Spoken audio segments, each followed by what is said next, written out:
నమస్తే welcome to BRK real estate. నేను ఝాన్సీ. ఇవాళ మన స్టూడియోలో మనతో పాటు ఉన్నారు real estate investment advisor Nanduri Ravikumar garu. మరి సార్ని ఇవాళ తెలంగాణలో రియల్ ఎస్టేట్ పరంగా ప్రైజెస్ అయితే స్టాగ్నేటింగ్గా ఉన్నాయి. మరి అసలు ఇలాంటి పరిస్థితి రావడానికి ముఖ్య కారణం ఏంటి అనే వాటి గురించి సార్ని అడిగి క్లియర్గా తెలుసుకుందాం. నమస్కారం సార్. నమస్తే.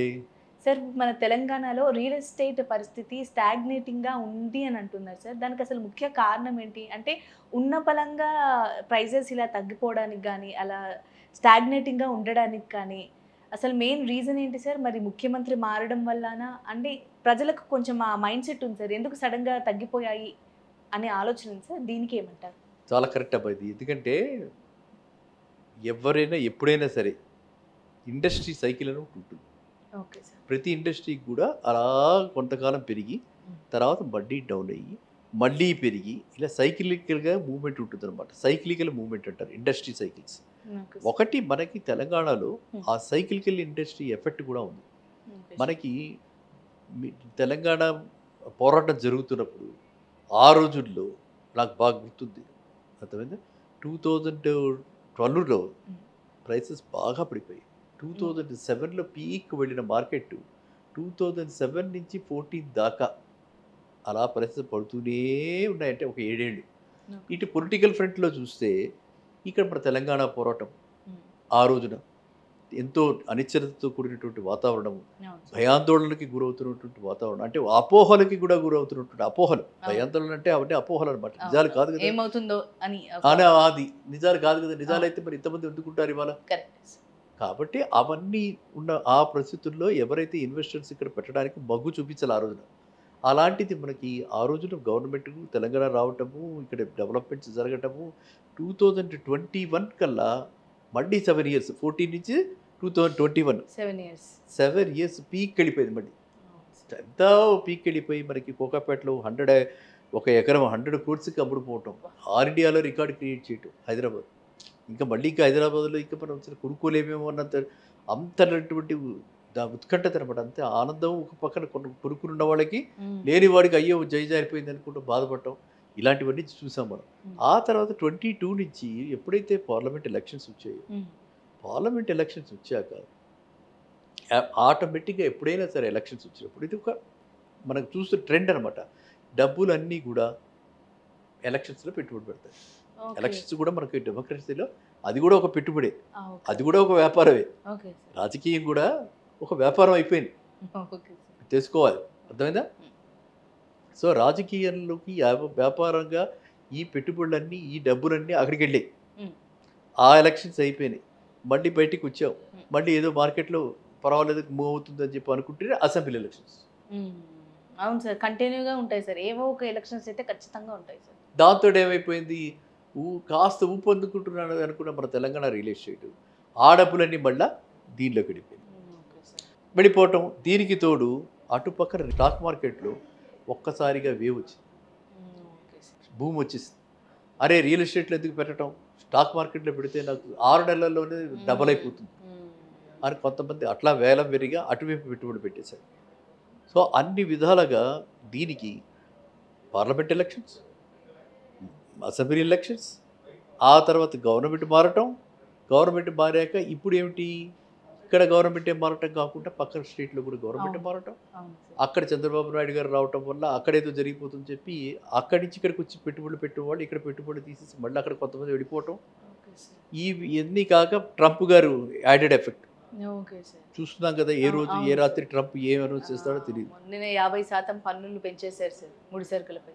అలా రకరకాలైనటువంటివి, అవన్నీ వల్ల ఉద్యోగాలు ఎంతమంది పోతున్నాయి, చాలా మంది పోతున్నాయి. సో ఇవన్నీ అవుతుండడం వల్ల వాళ్ళు ఏంటంటే అమ్మో మనకేమవుతుందో ఏమిటో, ఇప్పుడు మనం కొనుక్కోవటం పెట్టుబడులు కాదు, ఇది టైం, మనం జాగ్రత్తగా ఉండాల్సిన టైం అని చెప్పి అక్కడి నుంచి ఇన్ఫ్లోస్ కూడా తగ్గిపోయి వాళ్ళు కూడా పెట్టుబడి పెట్టడం మానేశారు.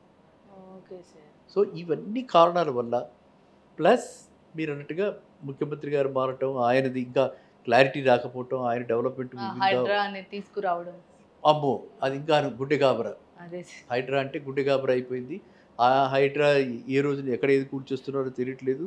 సామాన్య మానవుడికి ఏంట్రా అంటే హైడ్రా పరిధిలో ఏది ఉంది ఏది లేదు అని తెలుసుకునేందుకు ఒక అవకాశం కూడా క్రియేట్ చేయకపోవటం. అవును సార్, కరెక్టే సార్. ఒక అవకాశం క్రియేట్ చేసి ఇదిగో ఈ హైడ్రాలో ఉందా లేదా అని తెలుసుకునేందుకు మీరు బలానా వెబ్సైట్కి వెళ్ళండి, లేదా బలానా వాళ్ళని ఎప్పుడుకండి, ఒక హెల్ప్ లైన్ ఇవ్వండి, హెల్ప్ లైన్ ఉంది అని అంటే అప్పుడు ఏమవుతుంది, మనం ఆ హెల్ప్ లైన్లో కనుక్కొని ఈ ప్రాజెక్ట్లో కొనుక్కోవచ్చా, ఇక్కడ కొనుక్కోవచ్చా అని కనుక్కోవడానికి మనం మెసేజ్ పెట్టి తీసుకోవడానికి ఉంటుంది.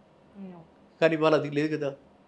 దాంతో ఏంటి, ఆ హైడ్రా పరిధి తెలియదు, ఎప్పుడేమవుతుందో అన్నది తెలియదు. అక్కడ చూస్తే మనకన్నా చాలామందికి రకరకాల నష్టాలు కనిపిస్తుంది. ఈ భయాందోళనలు అన్నిటి మధ్య ఎవ్వరు కూడా ఇన్వెస్ట్ చేద్దామని చెప్పి మనం చూడాలి. ఇప్పుడు మీరు చెప్పిన దాన్ని బట్టి నాకేం అర్థమైందంటే సార్, ఇప్పుడు ఎవరైతే ఈ ఇన్వెస్టర్స్, ఈ బిల్డర్స్ ఉన్నారో, అంటే ఎవరైతే ఎక్కువగా ఈ వ్యాపారం చేస్తూ ఉంటారో వాళ్ళ వల్ల ఇప్పుడు మిడిల్ క్లాస్ వాళ్ళ మీద కూడా ప్రభావం పడుతున్నట్టే సార్. కరెక్ట్ కదా. ఇప్పుడు ఎలాగంటే వీళ్ళు ఏం చేశారు, ఈ వ్యాపారం మీరు చెప్పినట్టు వ్యాపారం చేసేవాళ్ళు అంటే బిల్డర్స్. ఈ బిల్డర్స్ ఏం చేశారు, 2 కోట్లవి, 3 కోట్లవి, 5 కోట్లవి, 15 కోట్లవి ఏమిటి అపార్ట్మెంట్స్ ఆ రేటుకి 15 కోట్ల అపార్ట్మెంట్స్ ఉన్నాయన్నమాట. ఆ రేటుకి ఇలాంటి అపార్ట్మెంట్స్ కట్టిస్తుంటే ఇక్కడ రిక్వైర్మెంట్ ఎవరికి ఉంది, లోవర్ మిడిల్ క్లాస్ అంటే లోవర్ మిడిల్ క్లాస్ అంటే ₹1,00,00,000, 1,50,00,000, 2 కోట్ల వరకే పెట్టుకోగలిగిన వాళ్ళకి డిమాండ్ ఉంది. అలాంటి పరిస్థితుల్లో ఇలాంటివి పెడితే డిమాండ్ సప్లై మిస్ మ్యాచ్ కూడా జరిగిపోయింది. మీరు చెప్పిన దానికి అర్థమైంది కదా. ఇప్పుడు డిమాండ్ సప్లై అన్నా పెద్ద హై ఎండ్ అన్నీ పెట్టేశారు, వీళ్ళకన్నా అది కొనే పరిస్థితి లేదు.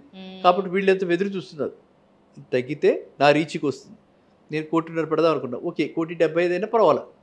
మరీ అమాంతం అంత పెద్దలు పెట్టాలంటే ఈఎంఐలు కట్టుకుంటే ఎక్కడి నుంచి ఎలిజిబిలిటీ ఉంటుంది. ఒకవేళ ఎలిజిబిలిటీ ఉండి వచ్చినా ఈఎంఐలకే మన జీవితం అంతా అయిపోతుంది.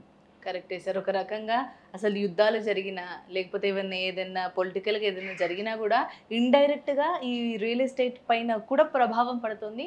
దానికన్నా ఎక్కువగా మిడిల్ క్లాస్ పీపుల్ పైన ఎక్కువ ప్రభావం పడుతుంది. అందువల్ల మిడిల్ క్లాస్కి అఫోర్డబుల్గా వీళ్ళు కట్టట్లేదు కాబట్టి ఆ ప్రైసెస్ హై అండ్ బడ్జెట్ కడుతున్నారు కాబట్టి హై బడ్జెట్వే ఇప్పుడు ఇవాళ డిమాండ్ తక్కువగా ఉంది అనమాట. డిమాండ్ తక్కువగా ఉంది కాబట్టి ప్రైసెస్ ప్రగట్ల స్టాగ్నెంట్గా ఉంటుంది. ఇప్పుడు మీరు చెప్పినట్టుగా ప్రైసెస్ అన్నీ కూడా స్తబ్దతతో కూడి ఉన్నాయి. సో ఇవి మళ్ళీ మార్పు ఎప్పుడు వస్తుంది అంటే కొంచెం గవర్నమెంట్ ఇనిషియేటివ్స్ మారి కొంచెం మళ్ళీ కూడా పాజిటివ్ సెంటిమెంట్ వస్తే ఇన్వెస్టర్స్ మళ్ళా కూడా మన తెలంగాణ వైపు మగ్గు చూపిస్తారు.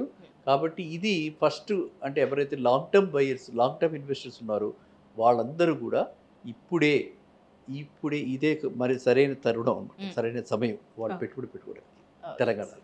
ఓకే సార్, తెలంగాణలో రియల్ ఎస్టేట్ రంగ పరిస్థితి గురించి వివరించారు. అలాగే అసలు దేనిపై ఏది ప్రభావం పడుతుంది అనే క్లారిటీ కూడా ప్రజల కోసం ఇచ్చారు sir. Thank you so much. Thank you.